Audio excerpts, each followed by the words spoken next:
Europe.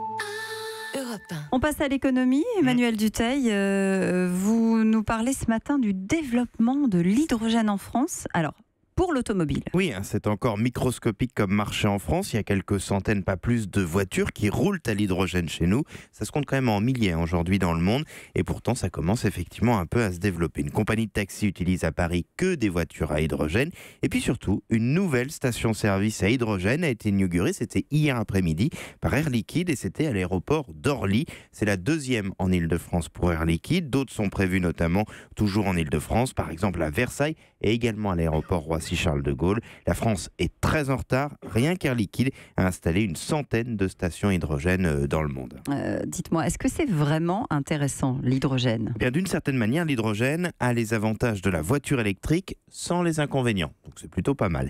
Selon ses promoteurs, vous pouvez faire environ 500 km sans avoir à recharger la voiture. C'est comme un plein d'essence finalement. Et surtout, la recharge est très facile. Elle dure seulement 3 minutes à une pompe. Ça coûte environ comme un plein. Autre gros avantage, l'hydrogène n'émet aucune particule fine. Comment ça marche ? Eh bien, dans une pile à combustible embarquée dans le véhicule, de l'hydrogène se mélange à de l'oxygène et c'est ça qui produit de l'électricité qui permet au véhicule de rouler. À l'arrivée, le système ne rejette que de la vapeur d'eau. Problème, si c'est très écologique pour rouler, l'hydrogène n'est pas si écologique que ça, en tout cas au démarrage. En effet, aujourd'hui, 95% de l'hydrogène est produit à partir du gaz naturel, du pétrole ou charbon. Demain, l'électrolyse de l'eau avec de l'électricité d'origine renouvelable, le biogaz et la biomasse devraient réussir à prendre le relais.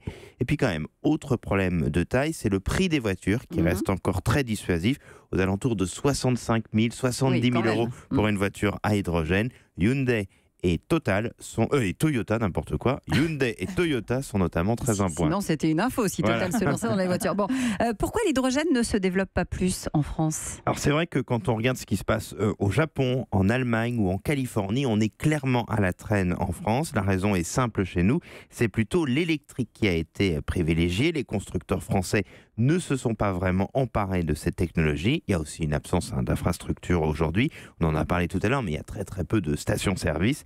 Mais ça pourrait se régler très vite. Air Liquide se dit tout à fait prêt à développer un réseau de stations-service, tout comme Total le fait pour l'essence. Voilà comment on retombe sur ses pieds. Du côté du ministère des Transports, on regarde aussi avec intérêt, notamment pour les camions, parce que là, ça pourrait être beaucoup plus utile que l'électrique. En tout cas, c'est sûr que tout cela ne pourra pas se faire sans les constructeurs automobiles français. Europe 1.